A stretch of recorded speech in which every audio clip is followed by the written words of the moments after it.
Hi friends, ಎಲ್ಲರೂ ಹೇಗಿದ್ದೀರಾ? ನಾನಂತೂ ತುಂಬ ಚೆನ್ನಾಗಿದ್ದೀನಿ. ಇವತ್ತು ನನ್ನ ಮಗನಿಗೆ ಓಟ್ಸ್ದು ಮಾಲ್ಟ್ ಪೌಡ್ರ್ ಮಾಡ್ತಾಯಿದ್ದೀನಿ. ಅದಕ್ಕೆ ನಾನು ತೊಗೊಂಡಿರೋ ಐಟಮ್ಸ್ ಬಂದು 1 ಗ್ಲಾಸ್, ಅಂದರೆ ಇದು ಆಲ್ಮೋಸ್ಟ್ 250 ಗ್ರಾಮ್ಸ್ ಇದೆ. 1 ಗ್ಲಾಸಷ್ಟು ಓಟ್ಸು, ಯಾವುದಾದ್ರೂ ಓಟ್ಸ್ ಆಗಿರ್ಬೋದು. 1 ಗ್ಲಾಸಷ್ಟು ಬಾರ್ಲಿ ಅಕ್ಕಿ, 1 ಗ್ಲಾಸ್ ನಾರ್ಮಲ್ ಅಕ್ಕಿ ಮತ್ತು 1 ಗ್ಲಾಸು ಅವಲಕ್ಕಿ. ಇದ್ರ ಜೊತೆಗೆ ಯಾವ ಗ್ಲಾಸ್ ತೊಗೊಂಡಿರ್ತೀವೋ ಅದೇ ಗ್ಲಾಸಲ್ಲಿ 3/4 ಗ್ಲಾಸು ರವೆ, ಅರ್ಧ ಗ್ಲಾಸು ಕಡಲೆಪಪ್ಪು ಮತ್ತು 50 ಗ್ರಾಮ್ ಬಾದಾಮಿ, 50 ಗ್ರಾಮ್ ಗೋಡಂಬಿ ತೊಗೊಂಡಿದ್ದೀನಿ.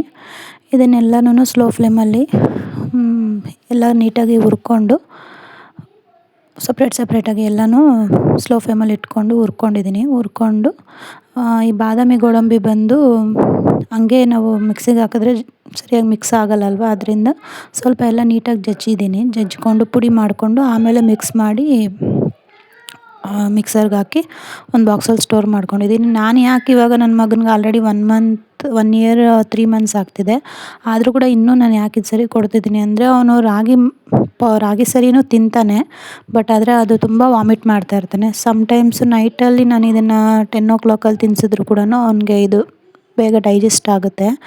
ಅದು ಅವನು ತುಂಬ ವಾಮಿಟ್ ಮಾಡ್ತಾ ಇರ್ತಾನೆ. ಅವ್ನು ವಾಮಿಟ್ ಮಾಡಿಬಿಟ್ಟಾಗ ಅವನಿಗೆ ಹೊಟ್ಟೆಲಿ ಏನೂ ಇರೋದಿಲ್ಲ ಅಲ್ವಾ, ಆವಾಗ ನಾನು ಅಟ್ಲೀಸ್ಟ್ ಇದನ್ನು ಸ್ವಲ್ಪ ಲೈಟಾಗಿ ನಾವು ರವೆ ಗಂಜಿ ಮಾಡ್ತೀವಲ್ವ, ಆ ರೀತಿ ರವೆ ಗಂಜಿ ಥರ ಮಾಡಿಬಿಟ್ಟು ಕೂಡ ನಾನು ಅವನಿಗೆ ಫೀಡ್ ಮಾಡಿ ಮಲಗಿಸ್ತೀನಿ.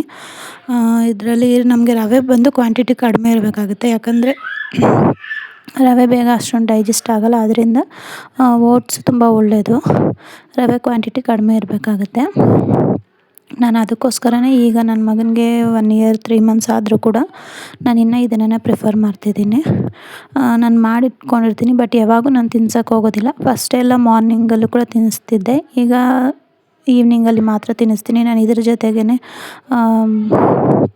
ಸ್ವೀಟ್ ಪೊಟ್ಯಾಟೊ ಮತ್ತು ಬನಾನಾ ಎಲ್ಲ ಇದ್ರೊಳಗಡೆ ಹಾಕ್ಬಿಟ್ಟು ನಾವೆಲ್ಲ ಸ್ಮ್ಯಾಶ್ ಮಾಡ್ಕೊಂಡು ಇದ್ರ ಜೊತೆಗೆ ಮಿಕ್ಸ್ ಮಾಡಿ ತಿನ್ನಿಸ್ತೀನಿ. ಮತ್ತು ಚೀಕು, ಸಪೋಟ ಇದೆಯಲ್ಲ, ಸಪೋಟನೂ ಸ್ಮ್ಯಾಶ್ ಮಾಡಿ ತಿನ್ನಿಸ್ತೀನಿ.